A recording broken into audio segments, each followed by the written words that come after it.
En direct, l'armée russe affirme avoir conquis la ville de Kherson, dans le sud de l'Ukraine. Au 7e jour de l'offensive de Moscou, des troupes aéroportées russes ont débarqué à Kharkiv dans la nuit de mardi à mercredi, a indiqué l'armée ukrainienne, en faisant état de combats en cours dans cette ville de l'est de l'Ukraine. Suivez les derniers développements de cette guerre en direct. L'armée russe a affirmé avoir conquis la ville portuaire de Kherson, dans le sud de l'Ukraine, lundi matin. Des troupes aéroportées russes ont débarqué à Kharkiv, deuxième plus grande ville d'Ukraine, a déclaré l'armée ukrainienne dans un communiqué sur Telegram, dans la nuit de mardi à mercredi. Dans son discours annuel sur l'état de l'Union, Joe Biden a condamné le « dictateur » Poutine. Pour le président américain, son homologue russe a eu tort de « penser que l'Occident et l'OTAN ne répondraient pas » à cette invasion. Poutine est maintenant plus isolé que jamais du reste du monde, et « nous sommes prêts, nous sommes unis », a-t-il martelé. L'Assemblée générale de l'ONU est appelée à voter dans la journée un projet de résolution destiné à condamner la Russie et lui demander un retrait immédiat de ses troupes. Le Haut-Commissariat de l'ONU pour les réfugiés, HCR, dénombre désormais 1 million de personnes déplacées en Ukraine même, dont plus de 677 000 partis vers les pays voisins. Le comité paralympique a annoncé que les sportifs russes et biélorusses sont autorisés à concourir aux Jeux paralympiques 2022. Le Nigeria, pays le plus peuplé d'Afrique, prévoit de commencer à évacuer plus d'1 millier de ses ressortissants ayant fui l'Ukraine. Avant l'offensive, le pays accueillait 16 000 étudiants africains, selon l'ambassadrice d'Ukraine à Pretoria, Lyubova Bravitova. Selon elle, beaucoup de pays africains n'ont pas d'ambassade à Kiev, mais plutôt à Moscou ou d'autres capitales, ce qui complique la situation. L'ONU recense désormais près de 836 000 réfugiés venus d'Ukraine.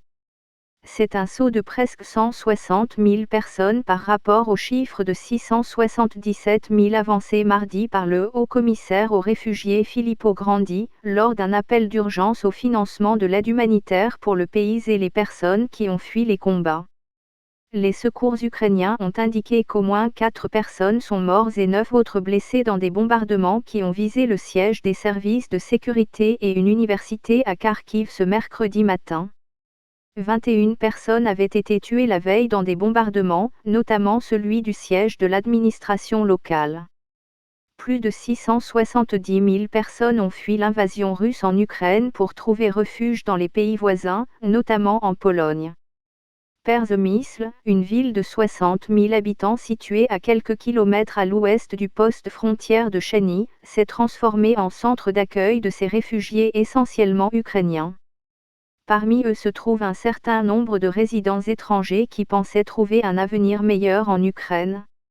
Au diapason des fédérations sportives internationales, la FIDE, celle des échecs, a pris depuis vendredi des sanctions contre la Russie et les joueurs russes après l'invasion de l'Ukraine. Un camouflet pour Vladimir Poutine alors que la discipline fait partie des images d'Épinal de son pays. L'armée russe a affirmé mercredi matin s'être emparée de la ville portuaire ukrainienne de Kherson, située au sud du pays, près de la péninsule de Crimée, après des combats acharnés ces dernières heures. Une source au ministère a précisé que la Grèce a commencé mercredi à évacuer ses diplomates, journalistes et citoyens de la ville ukrainienne de Marioupol.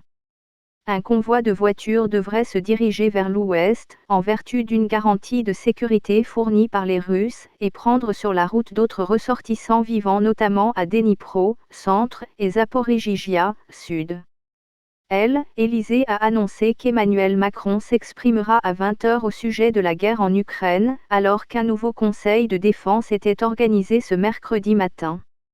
Le cours européen de référence du gaz naturel, le TTF néerlandais, atteint un record historique avec 194,715 € le mégawattheure. Le prix du gaz britannique pour livraison le mois prochain a atteint 463,83 pence par thermie, une unité de quantité de chaleur, très proche de son record historique atteint en décembre dernier, à 470,83 pence.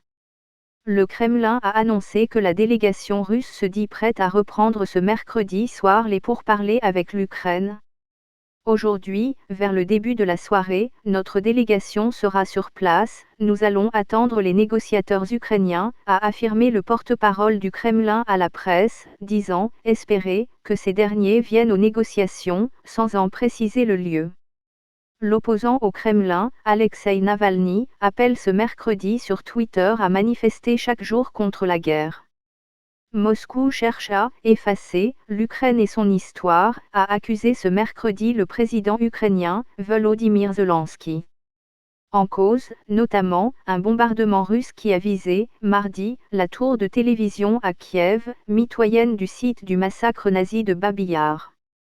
Près de 34 000 juifs y avaient été massacrés en 2 jours par les nazis en 1941.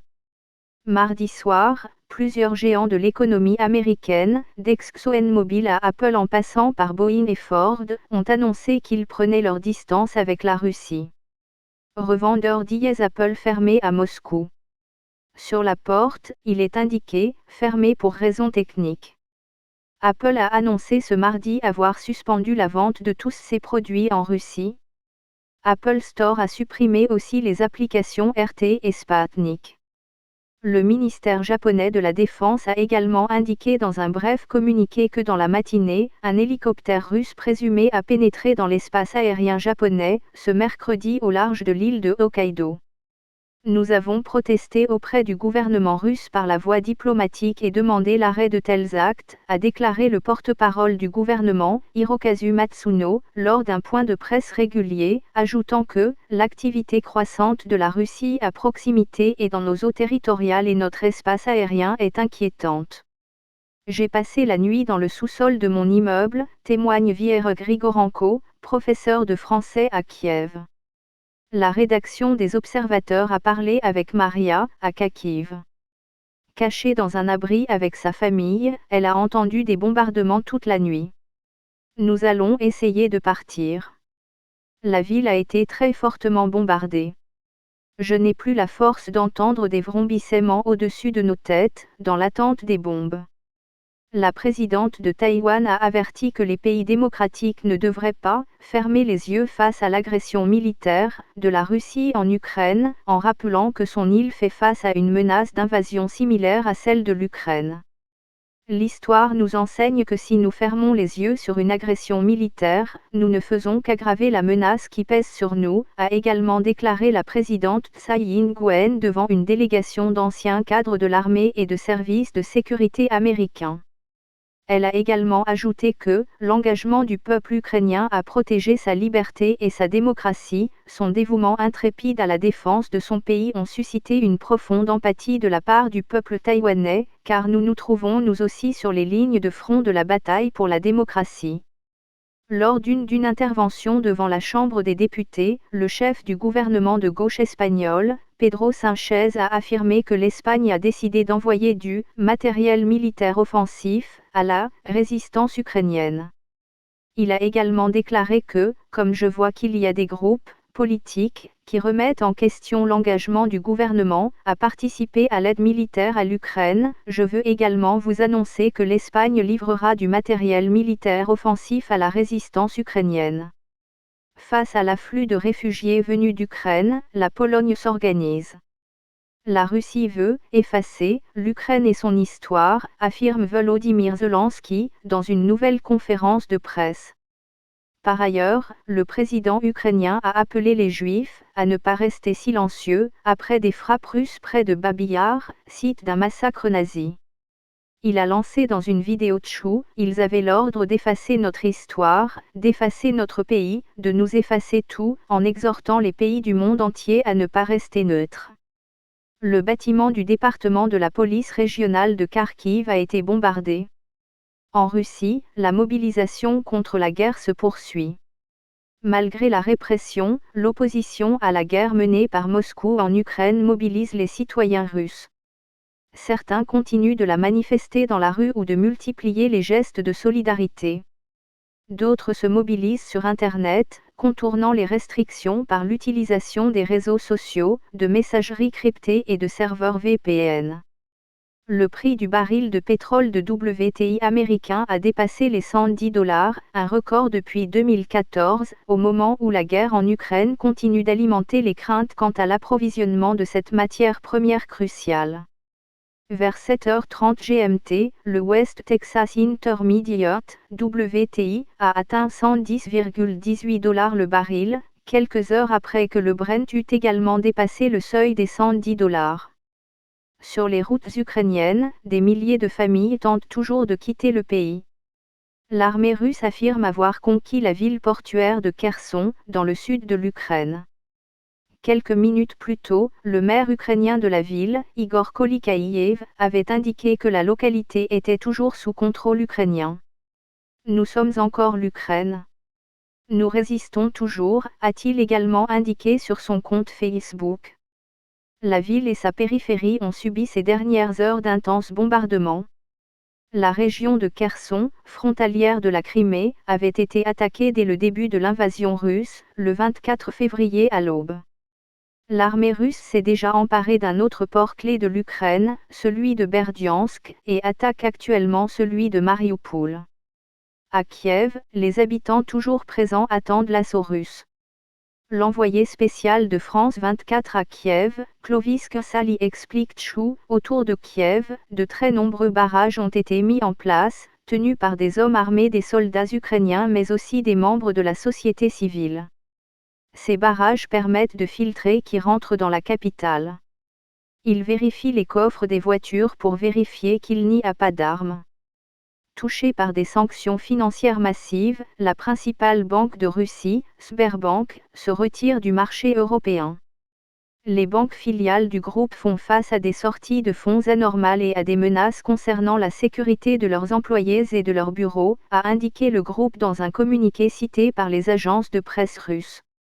L'Assemblée générale de l'ONU votera ce mercredi, après 2 jours de discours de ses membres, sur un projet de résolution destiné à condamner la Russie pour l'invasion de l'Ukraine et lui demander un retrait, immédiat, de ses troupes.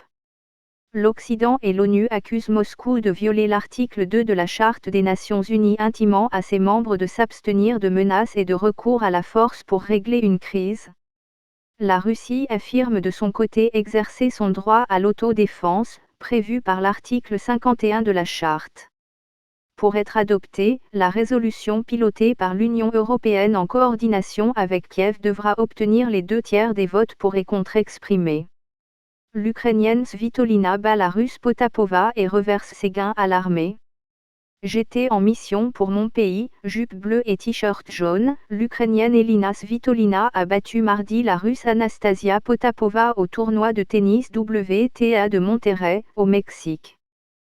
Toutes les primes que je gagne ici iront à l'armée, alors merci pour le soutien, a-t-elle déclaré très émue, sous les applaudissements du public, après sa facile victoire, 6-1, 6-2, contre la jeune Russe de 20 ans, 81e mondiale. Le visage grave, la tête de série numéro 1 a plusieurs fois porté sa main droite au cœur après sa victoire. L'Ukrainienne et la Russe ont échangé des salutations de rigueur à la fin du match. Des troupes aéroportées russes ont débarqué à Kharkiv, est de l'Ukraine. L'armée ukrainienne a déclaré dans un communiqué sur Telegram que des troupes aéroportées russes ont débarqué à Kharkiv et attaqué un hôpital local. Elle a également précisé Tchou, un combat est en cours entre les envahisseurs et les Ukrainiens. République dominicaine, 3000 touristes ukrainiens bloqués et désargentés. Sans ressources pour prolonger leur séjour, quelques 3000 touristes ukrainiens sont actuellement bloqués en République dominicaine après l'invasion russe de leur pays, ont également rapporté mardi des représentants consulaires qui demandent de l'aide. Lors d'une conférence de presse à Saint-Domingue, la consul honoraire ukrainienne Ilona Oleksandriva a déclaré en larmes que « les Ukrainiens, bloqués, ont actuellement besoin de l'aide de la République dominicaine, ils ont besoin d'argent, ils ont besoin de vêtements, ils ont besoin de beaucoup de choses ». Selon elle, 1200 Ukrainiens sur les 3000 présents dans le pays ont été expulsés des hôtels où ils passaient leurs vacances parce qu'ils n'avaient pas d'argent pour prolonger leur séjour dans ce pays touristique, réputé pour ses plages paradisiaques, où les complexes hôteliers ont accueilli 5 millions de personnes en 2021. Un peu plus d'une heure plus tard, Joe Biden termine son discours sur l'état de l'Union. Il a dit « Nous sauverons la démocratie ». Au total, le président américain a consacré une douzaine de minutes, au début, à la situation en Ukraine. La première dame Jill Biden a fait broder un tournesol sur sa robe pour honorer l'Ukraine. Joe Biden réclame « Produisons en Amérique » pour moins dépendre des importations. Le prix du baril de pétrole de WTI américain s'est envolé mercredi de près de 5% et le baril de Brent, la référence européenne de l'or noir, a dépassé les $110. Après l'Ukraine, place à l'économie. L'inflation est au plus haut depuis 40 ans aux États-Unis et la crise ukrainienne, qui perturbe le marché de l'énergie, devrait aggraver la situation, notamment des prix à la pompe. Joe Biden assure « Ma plus grande priorité est de ramener les prix sous contrôle » en annonçant que les États-Unis vont débloquer 30 millions de barils de réserves et plus si nécessaire. Joe Biden a également répété aux Ukrainiens « Nous nous tenons à vos côtés ». Selon lui, dans la bataille contre l'autocratie, les démocraties sont au rendez-vous. Joe Biden affirme ceci « Vladimir Poutine est un dictateur ». Joe Biden assure en disant que Vladimir Poutine paiera sur le long terme un prix très élevé. Les soldats américains n'iront pas combattre en Ukraine mais se tiennent prêts à défendre les alliés de l'OTAN, a assuré Joe Biden. Joe Biden s'adresse aux oligarques russes, ça suffit. Il promet de saisir leurs yachts, appartements de luxe et jets privés. Et il confirme, comme annoncé par la presse un peu plus tôt, que les États-Unis vont fermer leur espace aérien aux avions russes. Après avoir fortement dénoncé l'invasion russe, Joe Biden affirme ceci, Poutine est désormais plus isolé que jamais du monde. Les élus du Congrès font une ovation debout pour montrer que les États-Unis sont aux côtés du peuple ukrainien. Dans le public et aux côtés de la première dame Jill Biden, Oksana Markarova, ambassadrice de l'Ukraine à Washington. La liberté devrait toujours l'emporter sur la tyrannie, a également souligné Joe Biden au début de son discours. Joe Biden vient d'arriver au Congrès pour son discours sur l'état de l'Union. Il devrait souligner ce soir l'unité de l'Occident en soutien à l'Ukraine face à la Russie. Boeing annonce suspendre son soutien opérationnel aux compagnies aériennes russes. Le constructeur aéronautique américain Boeing a annoncé mardi qu'il allait suspendre ses services opérationnels aux compagnies aériennes russes, pièces détachées, maintenance et soutien technique, ainsi que des opérations majeures à Moscou. Alors que le conflit se poursuit, nos équipes se concentrent sur la sécurité de nos coéquipiers dans la région, a souligné dans un message transmis à l'AFP Boeing, qui a aussi fermé temporairement son bureau à Kiev. Difficile de trouver des produits de première nécessité à Kiev, plus de sucre, de farine, d'huile, d'eau minérale dans ce supermarché au nord de la ville Ukraine-Russia War. Drapeaux ukrainiens et américains flottent côte à côte tout au long de l'avenue entre la Maison-Blanche et le Congrès, où Biden va prononcer son discours sur l'état de l'Union AFP. Biden arrive dans quelques minutes au Congrès pour prononcer son très attendu discours sur l'état de l'Union. Rubans, vestes, drapeaux, la plupart des élus arborent ce soir les couleurs de l'Ukraine AFP. Les États-Unis vont interdire leur espace aérien aux vols russes. Mardi, plusieurs médias américains dont CBS, CNN et le Wall Street Journal ont également annoncé que les États-Unis allaient interdire leur espace aérien aux avions russes, une sanction majeure déjà décidée par l'Union européenne et le Canada en réponse à l'invasion de l'Ukraine. Le président Joe Biden va l'annoncer officiellement lors de son discours sur l'état de l'Union devant le Congrès, qui doit commencer dans un peu plus de 45 minutes. Le géant pétrolier ExxonMobil annonce son retrait de Russie. Le géant pétrolier américain ExxonMobil a également annoncé mardi qu'il allait se retirer progressivement de l'important champ pétrolier dont il est l'opérateur en Russie au nom d'un consortium comprenant des entreprises russes, indiennes et japonaises, le projet Sakhalin.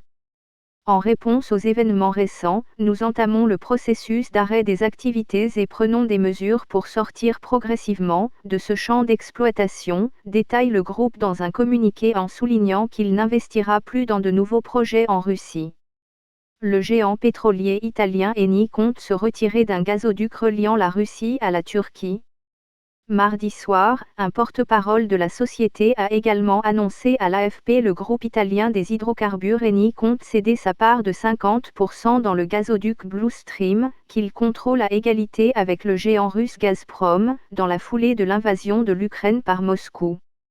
Il a déclaré que Eni a l'intention de vendre sa part dans le gazoduc Blue Stream qui relie la Russie à la Turquie, via la mer Noire. Eni suit ainsi l'exemple de majors pétrolières comme les Britanniques Shell ou BP, qui ont annoncé se retirer de projets en Russie. Poutine avait tort. Nous étions prêts, va déclarer Joe Biden au Congrès américain. Le président russe Vladimir Poutine avait tort. Nous étions prêts, va clamer Joe Biden mardi devant le Congrès, pour vanter la réponse des Occidentaux et de l'OTAN à l'invasion de l'Ukraine par la Russie. Au cours de notre histoire, nous avons appris cette leçon, si les dictateurs ne paient pas le prix de leur agression, ils causent encore plus de chaos, va également déclarer le président américain dans son premier discours sur l'état de l'Union, dont la Maison-Blanche a diffusé à l'avance un court extrait. Le président russe pensait que l'Occident et l'OTAN ne répondraient pas. Et il pensait pouvoir nous diviser chez nous, aux États-Unis, dira-t-il à partir de 21h, 2h GMT mercredi. Bonsoir et bienvenue sur notre site consacré à la 7e journée de l'invasion russe en Ukraine.